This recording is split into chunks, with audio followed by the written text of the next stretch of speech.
Hello everyone, it's Dr. Gupta at the Dermatology Laser and Vein Center, and today we're going to show you a SmartGraft procedure. So this is a really awesome way to help restore hair where it's starting to thin or is completely gone. For men, usually it's on the scalp, and we've also seen men request hair transplants on other parts of their body, including their beards. For women, it's primarily the scalp, but we have also seen requests for the eyebrows. So in this patient of ours, she has just been noticing thinning on the top part of her scalp and just didn't like it, didn't make her feel youthful, and she wanted that hair back.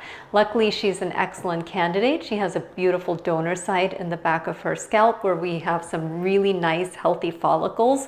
And what's really nice about SmartGraft is that unlike the traditional hair transplant method where there would be a strip of skin removed and then the hairs would be kind of sliced out of that, we can now just take little 1 millimeter punch grafts from those healthy areas of the scalp and then transplant it back to the areas where the hair is actually thinning.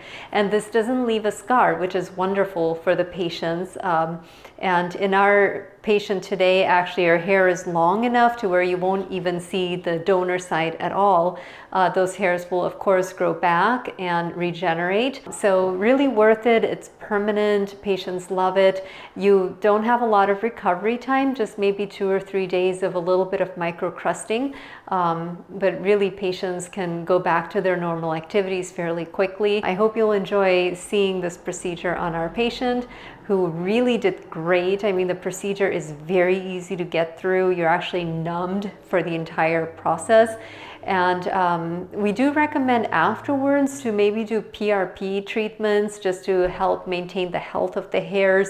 Take some vitamins that we recommend, and you can even use a low-level laser cap to help stimulate the hairs and keep it all nice and healthy.